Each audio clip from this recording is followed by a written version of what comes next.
নমস্কার দর্শক বন্ধুগণ, আজ সাইন গেস্ট অনুষ্ঠানে একটি বিশেষ আলোচনা থ্যালাসেমিয়া রোগ প্রতিকার, প্রতিরোধ এবং সামাজিক সচেতনতা এই বিষয়ে আমাদের আজকের অনুষ্ঠান।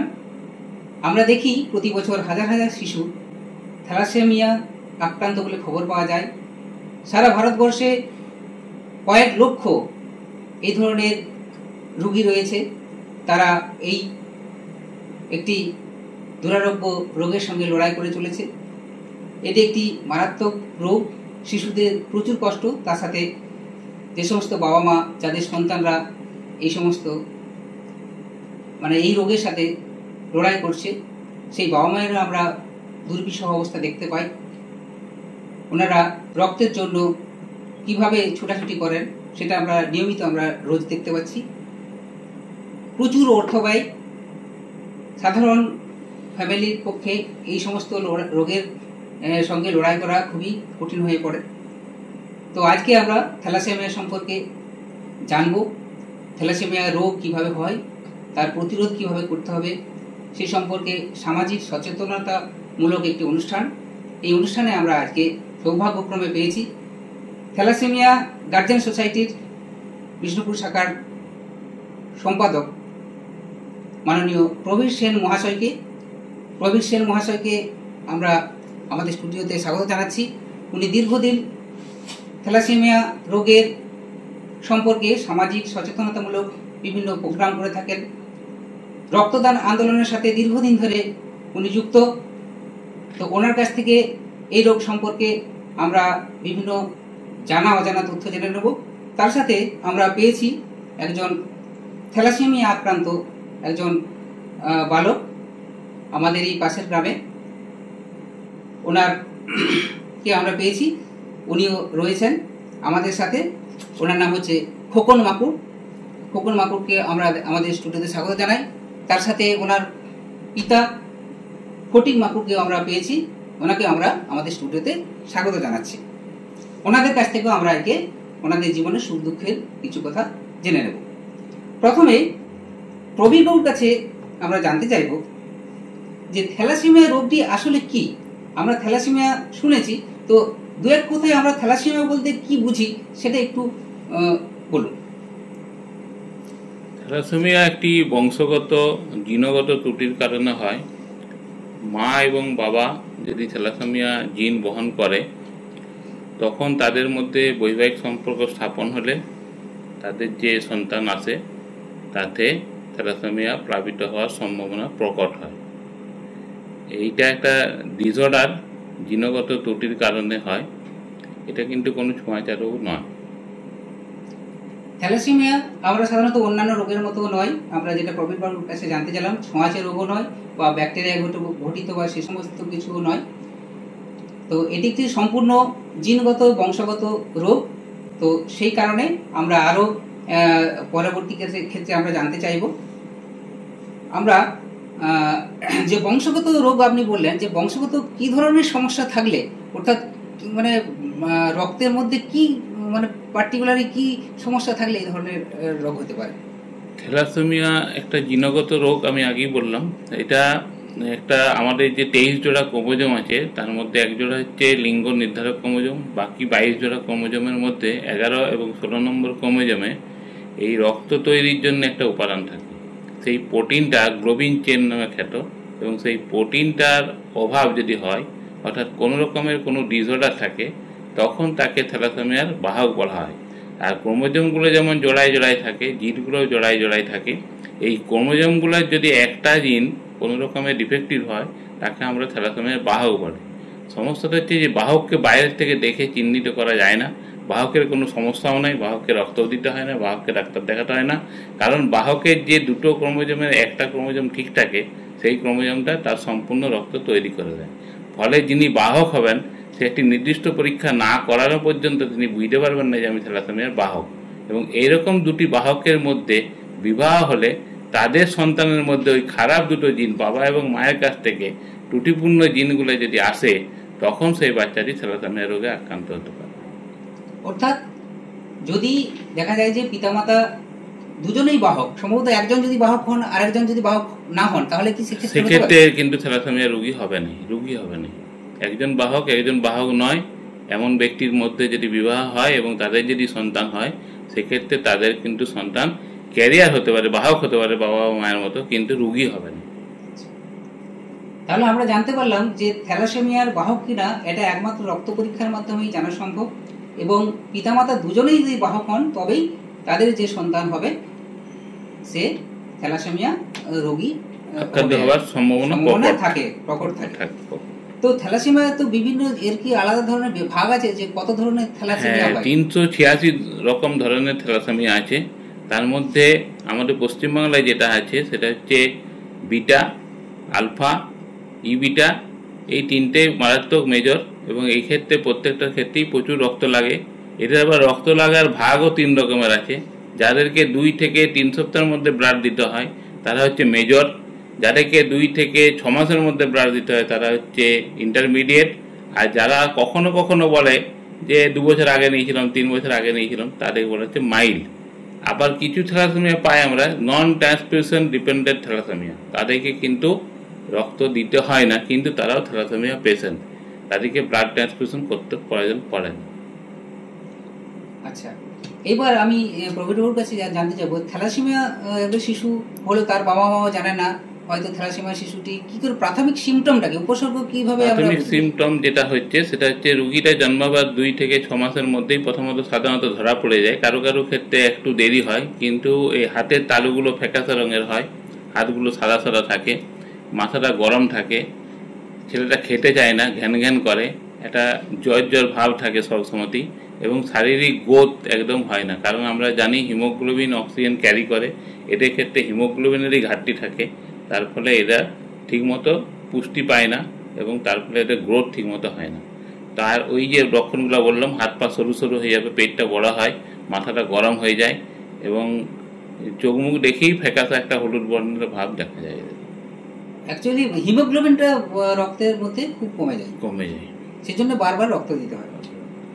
তো থ্যালাসেমিয়া যে টেস্ট করলে আমরা জানতে পারি, তো পার্টিকুলার থ্যালাসেমিয়ার টেস্টের নাম? পার্টিকুলার থ্যালাসেমিয়ার টেস্টের নাম হচ্ছে, দুটো টেস্ট আছে, একটা হচ্ছে HPLC, high performance liquid chromatography পরীক্ষা। এটা খুব অত্যাধুনিক পরীক্ষা, পশ্চিমবাংলার প্রায় প্রতিটা মেডিকেল কলেজে আছে, তাছাড়া আমাদের বিষ্ণুপুর ডিস্ট্রিক্ট হসপিটালেও মেশিন ইনস্টল হয়েছে। এটা কিন্তু গ্রুপ পরীক্ষা করলে অনেকেই ভালো না যে আমার ব্লাড গ্রুপটা জেনে নিলে থ্যালাসেমিয়া হবে না, তা কিন্তু নয়। গ্রুপের সঙ্গে এটার কোনো সঙ্গ নেই, এটা একটা জিনগত একটা ত্রুটি, জিনটাকে পরীক্ষা করা হয়। আর একটা পরীক্ষা আছে হিমোগ্লোবিনের ইলেকট্রোফরেসিস, সেটা আগে করা যেত, কিন্তু বাহক নির্ণয়ের ক্ষেত্রে সবচেয়ে মোস্ট এবং ইম্পর্টেন্ট খুব গুরুত্বপূর্ণ টেস্ট হচ্ছে HPLC, অর্থাৎ হাই পারফরমেন্স লিকুইড ক্রোমাটোগ্রাফি পরীক্ষা। এটা কিন্তু সরকারি লেভেলে বিনামূল্যে সমস্ত মেডিকেল কলেজ এবং হসপিটালগুলোতে করা হচ্ছে। অর্থাৎ এই যে টেস্টটা উনি বললেন, এই টেস্টটা কিন্তু এখন বিনামূল্যে সরকারি প্রতিষ্ঠানেও, আমাদের স্কুলেতেও এখন শুরু হয়ে গেছে, আমরা দেখেছি, বিশেষ করে মেয়েদের ক্ষেত্রে বালিকা বিদ্যালয়গুলোতে, আমাদের স্কুলেতেও হয়েছিল। তো আমরা গার্জেনরা, আমরা সবাই যারা বিবাহিত হয়েছি বা যাদের সন্তান আছে, সবাইকারই আমাদের এই টেস্ট করে নেওয়া অবশ্যই প্রয়োজন আছে।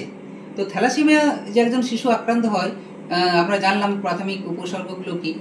প্রাথমিকভাবে যখন জানতে পারলেন ওনার বাবা মা বা শিশুটি, বোঝা গেল থ্যালাসেমিয়া, সেক্ষেত্রে প্রাথমিক চিকিৎসাটা কি হবে? প্রাথমিক চিকিৎসা হচ্ছে, প্রথমেই জানতে হবে যে অ্যানিমিয়াটা দেখে তো আমরা ট্রিটমেন্ট করতে নিয়ে যাবো, ডাক্তারের কাছে অ্যানিমিয়া, ধারণা থাকে যে অ্যানিমিয়া রক্তল্পতা। এখন রক্তল্পতা বহু ধরনের আছে, কিছু কিছু রক্তল্পতা আয়রন ঘটিত হয়, অর্থাৎ আয়রনের অভাব হয়, সেগুলা কিন্তু থ্যালাসেমিয়া নয়। সেটা আমরা বিভিন্ন রকমের আয়রন জাতীয় টনিক, ওষুধ, কিছু পথ্য, কিছু খাবার দাবার দিয়ে তাকে কিন্তু সারিয়ে দেওয়া যায়।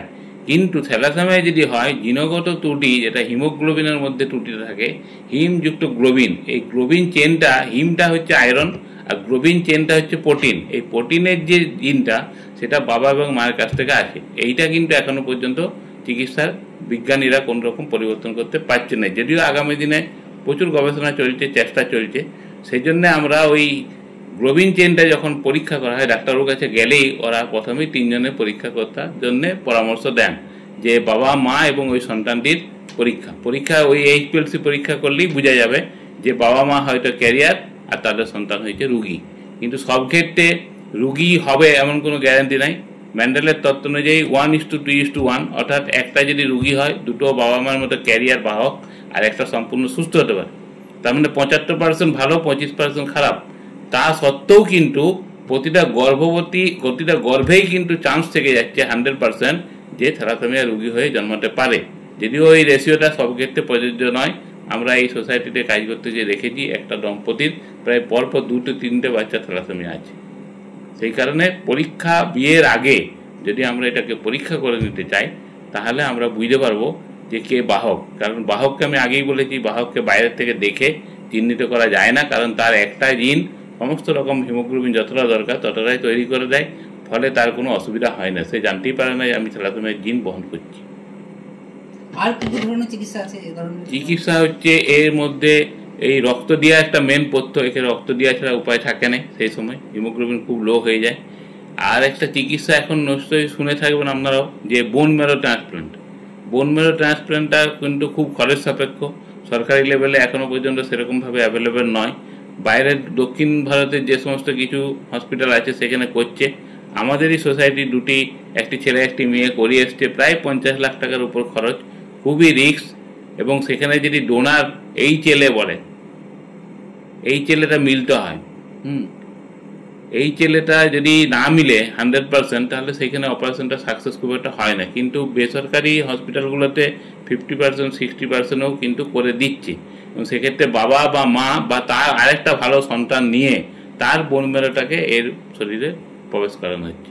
কিন্তু খুব খরচ সাপেক্ষ এবং খুবই রিস্কি একটা ব্যাপার, সেটা আমাদের মধ্যবিত্ত ফ্যামিলির পক্ষে সম্ভব নয় করা। সেই জন্য আমরা বলছি যে এত ঝামেলার মধ্যে না, যে বিয়ের আগে সামান্য 2 ফোঁটা ব্লাড নিয়ে যদি আমরা পরীক্ষা করে নিতে পারি যে আমি থ্যালাসেমিয়ার জিন বহন করছি কিনা, তাহলেই কিন্তু সমস্যার সমাধান হয়ে যায়। কারণ আমি যদি থ্যালাসেমিয়ার বাহক হয়, আমি যাকে বিয়ে করব সেই যেন না থ্যালাসেমিয়ার বাহক হয়। এইটুকু খালি সচেতনতা বোধ করলেই কিন্তু আমরা এই রোগটাকে পুরোপুরি কন্ট্রোল করতে পারব। আমরা প্রবীরবাবু যেটা জানতে পারলাম একটি গুরুত্বপূর্ণ জিনিস, যে এখনো পর্যন্ত বিজ্ঞান যে থ্যালাসেমিয়া হলে পার্মানেন্ট যার সলিউশন সেরকম আবিষ্কার হয়নি। এই বোন ম্যারো ট্রান্সপ্ল্যান্ট সেক্ষেত্রে খুব ঝুঁকিপূর্ণ এবং প্রচুর ব্যয়বহুল, প্রায় 50-60 লক্ষ টাকা খরচা, খুব কম জায়গাতে হয়, সেখানে সাকসেস রেট কম। তাই আমাদেরকে সচেতন হতে হবে। তো থ্যালাসেমিয়া রোগীকে যেটা আমরা ওনার কাছ থেকে জানতে পারলাম যে এরকম আয়রন টনিক বা আয়রন ট্যাবলেট তো খাওয়াতে হবে, তার সাথে খুব যেহেতু হিমোগ্লোবিন কমে যায়, হ্যাঁ, সেজন্য তাকে বারে বারে রক্ত দিতে হয়। একটা থ্যালাসেমিয়া রোগীকে কতদিন ছাড়া ছাড়া মোটামুটি রক্ত দিতে হয়? এইটা 3টে ভাগে ভাগ আগেই বললাম। থ্যালাসেমিয়া রোগীকে কিন্তু আয়রন জাতীয় কোনো জিনিস দেওয়া যাবে না, না আয়রন জাতীয় খাবার তথ্য দিয়ে। আমি বললাম সাধারণ অ্যানিমিয়ার ক্ষেত্রে 2 ধরনের অ্যানিমিয়া, একটা হচ্ছে আয়রন ঘটিত, আয়রনের ডিফল্টের জন্য, আয়রন কমে যাওয়ার জন্য, আর একটা হচ্ছে জিনগত কারণে। এটা আগে টেস্ট করে দেখতে হবে যে আমার কি কারণে অ্যানিমিয়াটা হচ্ছে। সব রক্তস্রাবটাই কিন্তু থ্যালাসেমিয়া নয়, আগে এটা জানতে হবে। যদি হিমোগ্লোবিনের অভাবটা আয়রনের ঘটিত কারণে হয় তাহলে আয়রন দিয়ে তাকে আমরা রিকভারি করে দিতে পারবো। কিন্তু যদি ওই গ্লোবিন চেনের গন্ডগোল হয় সেক্ষেত্রে কিন্তু ওকে ব্লাড বাইরে থেকে দিতে হবে কমে গেলে, এবং আয়রন জাতীয় কোনো জিনিসটা তাকে দেওয়া যাবে না। আরেকটা কি বললেন আমাকে প্রশ্ন? কতদিন ছাড়া ছাড়া? হ্যাঁ, কতদিন ছাড়া ছাড়া। এদের ক্ষেত্রে 3টে ভাগ আমরা দেখতে পেয়েছি। একটা হচ্ছে 2 থেকে 3 সপ্তাহের মধ্যে দিতে হয় অনেককে ব্লাড, আবার কারো কারো ক্ষেত্রে 2 থেকে 4 মাসের মধ্যে দিতে হয়, আবার কারো কারো ক্ষেত্রে 2 থেকে 4 বছরের মধ্যে দিতে হয়। এটা হচ্ছে ট্রান্সফিউশন ডিপেন্ডেন্ট থ্যালাসেমিয়ারা। আর কিছু আছে যারা নন ট্রান্সফিউশন ডিপেন্ডেন্ট থ্যালাসেমিয়া, তাদেরকে রক্ত দিতে হয় না, কিন্তু তারাও ট্রিটমেন্টের মধ্যে রাখতে হবে তাদেরকে। এবং এই ক্ষেত্রে একটা ফলিক অ্যাসিড ট্যাবলেট দেওয়া হয় যাতে আয়রনটা বাড়ে, কিন্তু সেখানে আয়রন কিন্তু বাড়ছে না, ফলিক অ্যাসিড আকারে কিছু ট্যাবলেট এদিকে দেওয়া হয়। যাই হোক, আবার এটা একটা ভুল ধারণা, একটা নিরাময় হলো। আমি ভেবেছিলাম, যা ভুল বুঝেছিলাম, যা আয়রন ট্যাবলেটটা যে সাধারণ অ্যানিমিয়ার ক্ষেত্রে দেওয়া যায়, কিন্তু যদি আয়রন ট্যাবলেট দেওয়া চলে না। ধন্যবাদ আপনাকে। তো এইবার আমরা আমাদের যে একজন আমাদের থ্যালাসেমিয়া আক্রান্ত আমাদের সন্তান এসছেন, আমাদের ভাই এসছেন, খোকন তো খোকন বাবুর কাছে আমরা কিছু জানতে চাইবো, বা ওনারা এসছে, ওকে ধন্যবাদ জানাচ্ছি। তো খোকন, তোমার বাড়ি কোথায়? আমার বাড়ি মাজুরিয়াতে। আচ্ছা, তুমি এখন কেমন আছো? আমি এখন মোটামুটি ভালো আছি। আচ্ছা, ডাক্তারি চেক আপে ভালো আছি। আচ্ছা, প্রতিদিন তোমাকে রক্ত কতদিন ছাড়া ছাড়া রক্ত নিতে হয়? আমি 15 দিন ছাড়া ছাড়া রক্ত নিই, কিন্তু এখন কিছুদিন রক্ত নিইনি, কারণ ডাক্তার চেক আপে ভালো আছে। আচ্ছা, তুমি প্রথম কখন তোমার ছোটবেলা থেকেই তো তুমি জানতে যে আমার আছে? কতদিন সেরকম? আমার 6 মাস বয়সে ধরা পড়েছিল। আচ্ছা, 6 মাস বয়সে? তুমি তো তখন খুবই ছোট, তখন তুমি বুঝতে পারবে না। তখন আমি বুঝতে পারিনি। আচ্ছা আচ্ছা, তোমার কি এখন এমনি কোনো কষ্ট আছে, শারীরিক কষ্ট কিছু হয়? শারীরিক কষ্ট রক্ত কমে গেলে কষ্ট হয়, না হলে এমনি কোনো কষ্ট নাই। হ্যাঁ, এরকম কষ্ট হয়? এরকম রক্ত কমে গেলে গা হাত পা ব্যথা করে, শরীরে কোনো এনার্জি থাকে না। আচ্ছা আচ্ছা আচ্ছা, তুমি এমনি পড়াশোনা করছো তো? হ্যাঁ। আচ্ছা, তুমি মানে বড় হয়ে তোমার কি স্বপ্ন আছে? তোমার কি করতে চাও? বড় হয়ে স্বপ্ন সেরকম কিছু এখনো ভাবিনি। আচ্ছা, তুমি তো নিশ্চয়ই তুমি সাধারণ এমনি তুমি অবশ্যই যেহেতু চিকিৎসা চলছে তুমি অবশ্যই সুস্থ থাকবে, আমরা সবাই আশা করব, এবং তুমি সমাজে আর 5টা মানুষের সাথে স্বাভাবিকভাবেই তুমি জীবনযাপন করতে পারবে, সে সম্পর্কে তোমার কোনো চিন্তাও নেই।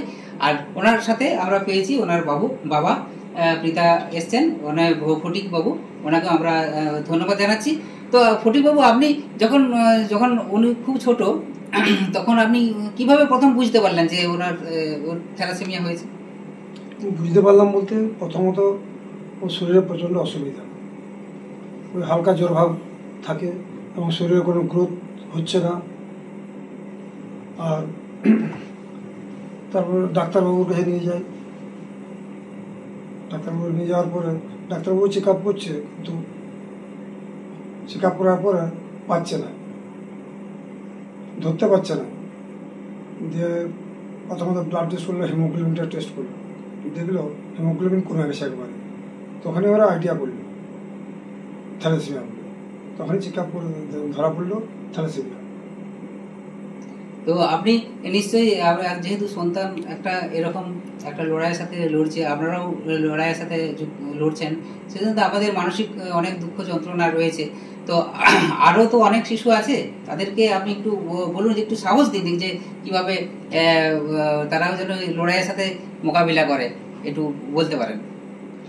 সে তো সাহস দিই, এবং যাতে না হয় সেই জন্য বিয়ের আগে যাতে ব্লাড টেস্ট করে বিয়ে করে, সেই জন্য অনেকেই মানে আমাদের গ্রামে গঞ্জে প্রচার করে বলে। অর্থাৎ আমাদেরকে সবাইকে সচেতন হতে হবে যে, আর যাদের তো হয়ে গেছে কিছু করার নেই, তাদেরকে একটু লড়াই চালিয়ে যেতে হবে। এবং আমাদের সামাজিক সাপোর্ট, অর্থাৎ আমাদের সমাজে আমরা যারা বিভিন্ন মানুষ আছি, সুস্থ মানুষ আছি, তারাও আমরা যাতে আমরা ওদেরকে সাপোর্ট করতে পারি, সেই জন্য আমরা আমাদের চ্যানেল থেকে অনুরোধ রাখবো। এইবার আমি আবার প্রবীর বাবুর কাছে আমি আসছি। তো প্রবীর বাবু, আমরা রোগটা সম্পর্কে অনেক কিছু জানতে পারলাম আপনার কাছ থেকে, তো প্রতিরোধ ব্যবস্থা সম্পর্কেও আমরা জানতে পেরেছি। তো আরও যদি এই রোগ সম্বন্ধে আরও যদি আমার কিছু অজানা থাকে বা সে সম্পর্কে কিছু বলতে পারেন। এদের পেছনে রক্ত প্রচুর খরচ হয়, সেই জন্য রক্ত পশ্চিমবাংলায় আগে 14 লক্ষ ইউনিটের দরকার আছে, তার মধ্যে এদের পেছনেই প্রায় অনেকটা পার্সেন্টেজ চলে যায়। তাই সাধারণ রোগীদের অভিযোগ থাকেই যে রক্ত হসপিটালে গেলে পাওয়া যায় না। আমরা বিভিন্ন সামাজিক অনুষ্ঠানের কাছে আবেদন জানাই যে রক্তদান করুন, স্বেচ্ছায় রক্তদান করুন, কোনো উপঢৌকনের বিনিময় নয়। কারণ এরা এক রোগ সারা দেশে অনেক অন্য রোগ নিয়ে বাড়ি যাচ্ছে। কারণ আমাদের এখন দেশে যেটা চলছে যে সব ব্যাপারে একটা উপঢৌকন দেওয়া। উপঢৌকন বলতে ধরুন যার বাজারে মূল্য রয়েছে, কেউ কোথাও একটা ইন্ডাকশন কুকার দিচ্ছে, কেউ মোবাইল দিচ্ছে, কেউ প্রেসার কুকার দিচ্ছে। এইখানে যদি এই বিনিময় হয় তাহলে কিন্তু রক্তদানটা কী হয়, রক্তদানটা ঠিকমতো কোয়ালিটির ব্লাড পাওয়া যায় না। তার যেটা রক্তের জন্য যে কাউন্সিলিং হয়তো সেক্ষেত্রে সে গোপন করেও, তার রোগ থাকলেও সে গোপন করে রক্ত দিয়ে চলে যায়। ফলে একটা রোগ সারা দেশে থ্যালাসেমিয়া বাচ্চারা দেখা যাচ্ছে হেপাটাইটিস বি, হেপাটাইটিস সি, এতে আক্রান্ত হচ্ছে, HIV পর্যন্ত হচ্ছে। তো সেই জায়গায় মানুষকে সচেতন করতে হবে যে কোয়ালিটি ব্লাডের জন্য স্বেচ্ছায় একমাত্র রক্তদান হওয়া উচিত। আর দ্বিতীয় কথা হচ্ছে এদের শরীরে রক্ত নিতে নিতে প্রচুর আয়রন জমে যায়, যে জন্য ছেলেগুলো দেখতে দেখবেন কালো হয়, হাড়গুলো ক্ষণভঙ্গুর হয়। কারণ হাড় সবসময়, অস্থিমজ্জ সবসময় চেষ্টা করে রক্তের ঘাটতিটা পূরণ করে দেওয়ার জন্য, কিন্তু যেহেতু জিনগত ত্রুটি তাই পারে না। ফলে যেটা হয়, যেটা হাড়গুলো ইলেকট্রিসিটি বেড়ে যায়, ফলে এদের হাড়গুলো ক্ষণভঙ্গুর একটুটি পড়ে যায়। তাই এটিকে একটু সাবধানে থাকতে হয়, একটু অক্সিজেনযুক্ত বাতাসের যুক্ত জায়গায় বসতে দিতে হয়। আমরা বিষ্ণুপুর সাব ডিভিশনে যত হাই স্কুল আছে প্রত্যেক হেডমাস্টারমশাইকে চিঠি করেছি যাতে এই ব্যাপারগুলো এরা অন্তত একটু সজাগ থাকেন। হয়তো রোদে পেয়ার লাইনে বেশিক্ষণ দাঁড় করিয়ে না রাখা, ক্লাসের যে ঘরটায় সে বসছে তার ফ্যানের নিচে বসার একটু ব্যবস্থা করে দেওয়া, পরীক্ষার সময়তেও তাকে সেই সুযোগগুলো করে দেওয়া, এগুলা ব্যাপারগুলো আছে। আর দ্বিতীয়ত এদের রক্তের ক্ষেত্রে আমাদের যেটা মূল দরকার, শুধু আরবিসি অর্থাৎ লোহিত কণিকার ঘাটতি। এই আরবিসিটা আগে কিন্তু পশ্চিমবাংলায় সব ব্লাড ব্যাংকে পাওয়া যেত না। সম্প্রতি আমরা বহু চেষ্টা করে পশ্চিমবাংলার এখন সমস্ত ব্লাড ব্যাংকগুলোকে একটা করে ওই কম্পোনেন্ট সেপারেটরের ইউনিটের আন্ডারে রাখা হয়েছে, যার ফলে কিন্তু এখন সব জায়গাতেই ওই পিআরবিসি বা এদের যেটা দরকার কনসেন্ট্রেট আরবিসিটা পাওয়া যাচ্ছে। যেমন বাঁকুড়া জেলায় 6টি ব্লাড ব্যাংক, এই 6টি ব্লাড ব্যাংকের মধ্যে আমার ওঁদা এবং খাদরা এই দুটো ব্লাড ব্যাংকের ব্লাড সেপারেটর মেশিন নেই, কিন্তু ওদের ব্লাডটা ক্যাম্প থেকে কালেকশন করে বিষ্ণুপুরে সেপারেটর মেশিন যেহেতু আছে বিষ্ণুপুরে এনে ওরা দেয়। বিষ্ণুপুর থেকে সেপারেশন হয়ে যাওয়ার পরে ওরা আবার নিজের নিজের ব্লাড ব্যাংকে নিয়ে যায়। ঠিক বাঁকুড়ার সঙ্গে যুক্ত আছে ছাদনা এবং বড়জোড়া। ওইখানে যে বড়জোড়া এবং ছাদনার যে কালেকশন হয় সেই ব্লাড সেন্টার থেকে নিয়ে এসে এরা এখানে বাঁকুড়াতে কম্পোনেন্ট করায়, এবং সেই ব্লাডটা কম্পোনেন্ট হওয়ার পরে 3টে ভাগ এখন আপাতত হয়। একটা হচ্ছে পিআরবিসি বা কনসেন্ট্রেট আরবিসি লোহিত কণিকা, একটা প্লাজমা, আর একটা হচ্ছে প্লেটলেট।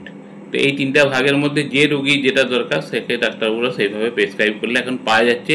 আগে এদেরকে হোল ব্লাড নিতে হতো, তার ফলে এদের প্রচুর আয়রন জমে যেত। এদের দেহে আয়রন নিষ্কাশনের জন্য মানব দেহের কোনো যন্ত্র নেই, সেই জন্য আয়রনটাকে চিলেশন করার জন্য, বের করার জন্য, অতিরিক্ত আয়রনটাকে লোহটাকে বের করার জন্য এদেরকে কী করতে হয়, এদের আয়রন চিলেশনের ওষুধ দিতে হয়, এবং সেটা খুব কস্টলি, বেদনাদায়কও বটে, এবং সেগুলোর জন্য আবার রক্ত পরীক্ষা করে দেখতে হয় এই ওষুধটা ঠিক মতো কাজ করছে কিনা। এখন অবশ্য ওরেল ট্যাবলেট বেরিয়েছে, এবং সেটা সরকারি লেভেলেও সমস্ত মেডিকেল কলেজে ফ্রি অফ কস্টে দেওয়া হচ্ছে আমাদের এই সংগঠনের বা সামাজিক প্রতিষ্ঠানগুলোতে আন্দোলনের ফলে। তার ফলে এরা কিন্তু এই সুযোগগুলো এখন পাচ্ছে।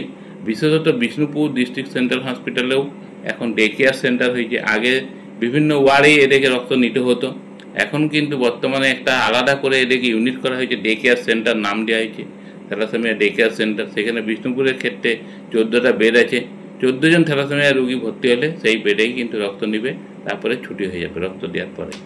আগে কিন্তু এই সুযোগগুলো ছিল না। আমাদের সংগঠনের বহুদিনের প্রচেষ্টার পর 2018 সাল থেকে বিষ্ণুপুরে এটা চালু হয়েছে। বাঁকুড়াতে তার আগেই চালু হয়েছিল, এবং সরকারি নির্দেশনায় আছে ন্যাশনাল হেলথ মিশনের গাইডলাইনে যে প্রতিটা হসপিটালেই থ্যালাসেমিয়া ডে কেয়ার সেন্টার চালু করতে হবে। তাহলে ওনার কাছ থেকে আমরা আরও বিশেষ কিছু তথ্য জানলাম। তো থ্যালাসেমিয়া রোগটির মূল চিকিৎসা যেহেতু রক্ত নিতে হবে বারে বারে, সেজন্য রক্তের কিন্তু প্রচুর প্রয়োজন।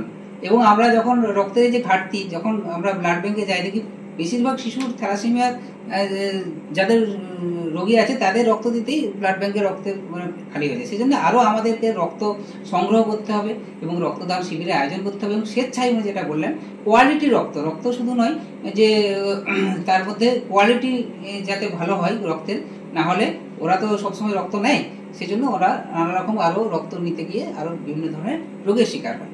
তো যাই হোক, আমরা অনেকটাই জানলাম।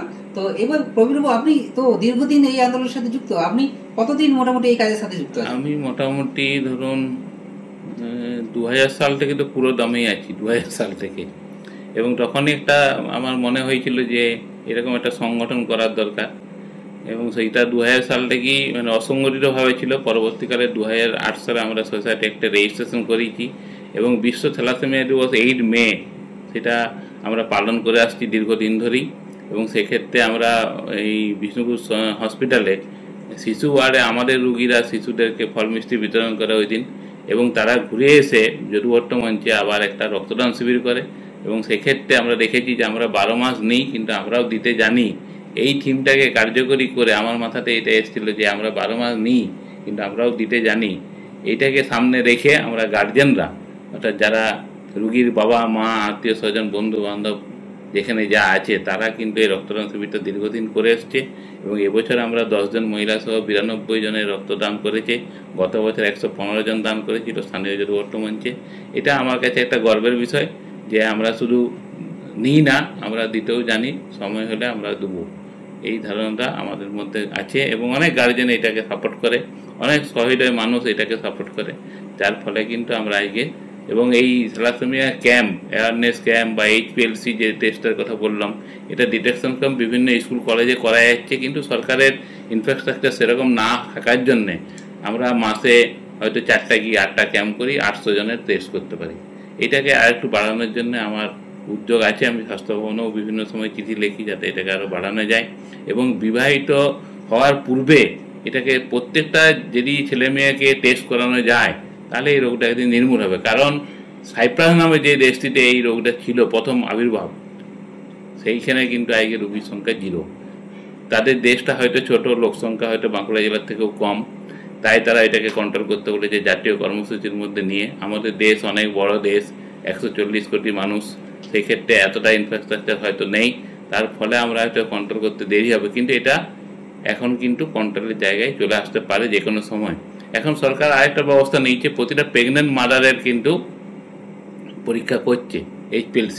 এবং তখন যদি দেখা যাচ্ছে সেই মা থ্যালাসেমিয়ার বাহক, তখন তার হাজব্যান্ডকে ডেকে পরীক্ষা করা হচ্ছে, এবং হাজব্যান্ডও যদি ক্যারিয়ার হয় তখন তার ভ্রূণটা পরীক্ষার জন্য কলকাতা মেডিকেল কলেজে নোডাল সেন্টার করে ওখানে পাঠানো হচ্ছে। ওটা একটা মিনিমাম খরচে সেই টেস্ট করে, ভ্রূণ টেস্ট করে বলে দেওয়া যাচ্ছে যে গর্ভস্থ সন্তান কি আছে, থ্যালাসেমিয়া রুগী না বাহক না নর্মাল। যদি রুগী থাকে তাহলে তাকে অ্যাবর্ট করার জন্য কিন্তু সরকারি সিদ্ধ আইন আছে, তাতে করে তারা অ্যাবর্শন করতে পারবে 4 মাসের মধ্যে। আর যদি নর্মাল বা বাহক হয় তাহলে কোনো অসুবিধা নেই, স্বাভাবিক জীবনযাপন করবে। সেক্ষেত্রে আমরা ওই বাচ্চাটাকে নিতে পরামর্শ দিই। আর ওই ভ্রূণ টেস্টের ক্ষেত্রে আমরা প্রথমেই এটা জানাতে চাই না এই কারণেই যে যে সমস্ত রুগী মানে গার্জেনের একটা রুগী অলরেডি থ্যালাসেমিয়া আছে, তারাই ভ্রূণ টেস্ট করে একটা সেকেন্ড ইস্যু নেওয়ার জন্য আমরা আবেদন রাখতে পারি। কিন্তু ইন জেনারেলের ক্ষেত্রে কিন্তু আমরা বলি যত রিস্ক নিয়ে ওইসব পরীক্ষা না করে আমরা বিবাহের আগেই, যেহেতু এটা বংশগত রোগ, পাক বিবাহেই আমরা এত কথা বলি বিয়ের ব্যাপারে, কিন্তু এই টেস্টটা আমরা সহজে করাই না, তার ফলে এই রোগটা বাড়ছে। এটা যদি আমরা দুজন জেনে যাই যে আমি বাহক নয়, একজন বাহক, সেক্ষেত্রে কিন্তু রোগী হওয়ার কোনো সম্ভাবনা নেই। তাই আমার সকলের কাছে আবেদন যে আপনারা বিয়ের আগে রক্ত পরীক্ষা, 2 ফোঁটা রক্ত পরীক্ষা করে জেনে নিন আপনি থ্যালাসেমিয়ার বাহক কিনা। বাহক হলে কোনো সমস্যা নেই, বাহকের কোনো সমস্যা নাই, কোনো রক্ত দিতে হয় না, রোগীর কোনো ট্রিটমেন্টের দরকার হয় না। খালি একটা জায়গায় সতর্কতা, আমি যাকে বিয়ে করবো সেই জন্য বাহক না হয়, এইটুকু। অনেকে এর ভয় পায় না, মানে এটা একটা অজ্ঞতার পরিচয় আছে। আমরা দেখেছি যে থ্যালাসেমিয়া রক্ত পরীক্ষা বিয়ের আগে করাতে বলে করাতে যায় না। যদি আমার মানে থ্যালাসেমিয়া যদি পজিটিভ বেরায় তাহলে তো আমার তো বিয়ের সমস্যা হয়ে যাবে, এই নিয়ে একটু ভুল ধারণা মানুষের আছে। তো সেটাও আমরা ক্লিয়ার করতে, যে দুজনেরই যদি বাহক হয়, মানে টেস্ট এই জন্যে করা যে যদি দুজনেই বাহক হয় তাহলে কিন্তু সেক্ষেত্রে একটু অসুবিধা আছে, আর একজন বাহক হলে কিন্তু কোনো সমস্যাই নেই। এইটা প্রচারের আলোতে আনতে হবে, এটা আরো প্রচারে আনতে হবে। এইটা ওটা সামাজিক ব্যাধি যে আমরা একজন বাহক হলে আরেকজন বাহক নেবো না। এই জন্য আমি ব্যক্তিগতভাবে আমি অনেককে বলি, তারা অনেকে তাও কেউ আগ্রহ দেখায়। তো যাই হোক, আমরা কিন্তু মনে করলে আমরা কিন্তু এই আমাদের দেশ থেকে কিন্তু থ্যালাসেমিয়া আমরা নির্মূল করতে পারি, প্রতিরোধ করতে পারি। আমাদের যে দেখেছি প্রতিকার করাটা খুব কঠিন ব্যাপার, তো প্রতিরোধ করতে পারছি। তো আপনি এই প্রবীর বাবুর উদ্যোগে আমাদের যে guardian society, thalassemia guardian society হয়েছে, সেটাও ভালো কাজ করছে। তো মানুষের কাছ থেকে উনি ভালো সাড়াও পাচ্ছি, আমরা সামাজিকভাবে সাড়া পাচ্ছি। আরও প্রচারের প্রয়োজন আছে।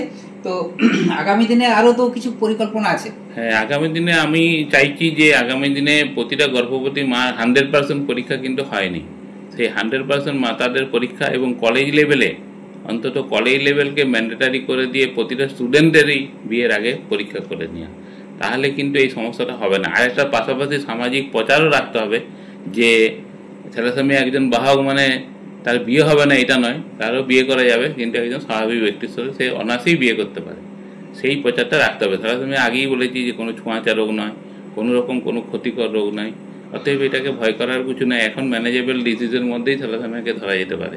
যদি আমি একটু ঠিকঠাক চলি তাহলে থ্যালাসেমিয়া রোগীগুলোকে ভালোভাবে বাঁচিয়ে রাখা যায়। তাহলে যা ওষুধ যা পত্র বেরিয়ে গেছে তাতে করে আমরাও সুস্থভাবে জীবনযাপন করতে পারি। এবং থ্যালাসেমিয়া রোগীর থেকে প্রচুর ব্রিলিয়ান্ট স্টুডেন্ট ডাক্তার আছে, প্রচুর ইঞ্জিনিয়ার হচ্ছে, এবং বহু ভালো ভালো জায়গায় পোস্টিংয়ে চাকরিও করছে। তো সেক্ষেত্রে আমি বলবো যে এটাকে প্রচারের আলোয় আরও বেশি করে মানুষকে সচেতন করতে হবে।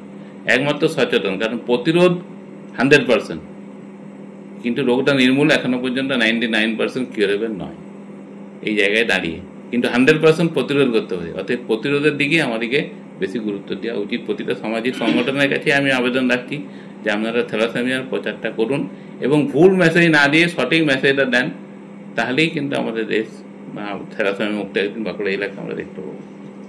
উনি বললেন একটা ভালো কথা, কলেজে আমরা ম্যান্ডেটারি করার জন্য আবেদন রাখা হয়েছে। তো কিছু কিছু কলেজে আমি জানি আমি আমার মেয়ের অ্যাপ্লিকেশন করছি কিছু কিছু কলেজে, সেখানে কিন্তু থ্যালাসেমিয়া রিপোর্ট মাস্ট।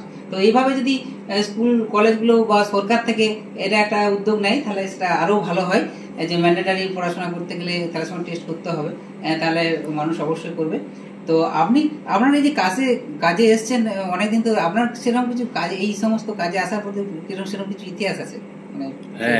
হ্যাঁ, ইতিহাস হচ্ছে যে আমি নিজে একজন থ্যালাসেমিয়া বাহক এবং নিজে আমি একজন গার্জিয়ান। আমি আমার একটি 1994 সালে একটি পুত্র সন্তান হয় প্রথম, এবং সেই সন্তানকে আমি বি নেগেটিভের ব্লাড গ্রুপ ছিল। তখন কিন্তু এই পিআরবিসির কনসেপ্ট বা এই ডে কেয়ার সেন্টারের কনসেপ্ট কিছুই ছিল না। কিন্তু আমি আমার ওই রুগীকে নিয়ে অভিজ্ঞতা বা রুগীকে নিয়ে ভোগান্তির ফলে আমার মাথা দিয়ে আসে যে এদের জন্য কেন ওই একই ওয়ার্ডে রক্ত দেওয়া হবে, একটা আলাদা সেন্টার করে দিতে হয়। এরা তো সংক্রামিত রোগ না, কিন্তু ওই সংক্রামিত রুগীদের সঙ্গে এদেরকে ব্লাড নিতে হচ্ছে। সেই থেকে আমার মুভমেন্ট, এবং আমি 2011 সালে 28 মার্চ আমার মেয়ে আমার পুত্র সন্তানকে হারিয়েছি। তো সেই থেকেই আমার একটা কাজের প্রেরণা ছিল যে আমি বাঁকুড়া জেলা তথা পশ্চিমবঙ্গকে থ্যালাসেমিয়া মুক্তের জন্য চেষ্টা করে যাব, যাতে আমার মতো এই পুত্রশোকে আর কোনো পিতাকে না ভুগতে হয়। এই তাড়নার থেকেই বা তার প্রেরণার থেকেই আমি এই কাজটা এখনো পর্যন্ত চালিয়ে যাচ্ছি। এবং আমি মনে করি যে আমার একটা পুত্র নয়, এই যে 300-350 বাচ্চা আমার গার্জেন সোসাইটিতে আছে, তাদের সকলেরই আমি পিতার মতো। অতএব এই কাজটাকে চালিয়ে রাখতে হবে, এটিকে সুস্থ রাখতে হবে, এবং আগামী দিনে থ্যালাসেমিয়া মুক্ত সমাজ গড়তেই হবে। আমাদের প্রবীরবাবুকে অসংখ্য ধন্যবাদ জানাচ্ছি। তো উনি আমাদের স্টুডিওতে এসেছেন, আমরা অনেকক্ষণ আমাদের অনুষ্ঠানের প্রায় শেষের অংশে চলে এসেছি। আমরা বেশ কিছু তথ্য ওনার কাছ থেকে জানলাম। তো উনি একাধারে শিক্ষকতা করে কাজ করেছেন, প্লাস তার সাথে সাথে থ্যালাসেমিয়ার যে আন্দোলন, রক্তদান আন্দোলন, সে সম্পর্কে আপনি কাজ করে চলে যাচ্ছেন দীর্ঘদিন ধরে। সেই জন্য ওনার কাছ থেকে আমরা সমাজ অনেক কিছু আমরা পেয়েছি, এবং আগামী দিনে আরও ওনার কাছ থেকে আমরা পাবো। এবং শুধু উনি নন, আমাদেরকে সবাইকে, সমাজে যারা আমরা আছি তারা সবাইকে আমরা সচেষ্টভাবে এগিয়ে আসতে হবে, এবং প্রতিটি মানুষকে ওই রক্ত পরীক্ষার ব্যাপারে যদি আমরা সচেতন হতে পারি, তাহলে কিন্তু আমার মনে হয় যে আমরা আগামী দিনে ভারতবর্ষ থেকে থ্যালাসেমিয়া আমরা নির্মূল করতে পারবো। তো আমরা অনুষ্ঠান এবার শেষ করব। তো আমরা স্টুডিওতে প্রবীরবাবুকে আসার জন্য ওনাকে অনেক ধন্যবাদ জানাচ্ছি। আর আমাদের স্টুডিওতে উপস্থিত হয়েছিলেন আমাদের খোকন মাকুর ভাই আর ওনার পিতা ফটিকবাবু, ওনাকেও আমরা অসংখ্য ধন্যবাদ জানাচ্ছি। এই বলে আমরা অনুষ্ঠান শেষ করছি।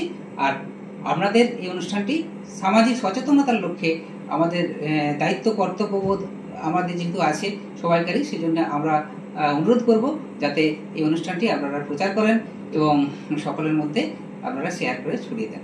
ধন্যবাদ। চোখের ভরসা চশমা।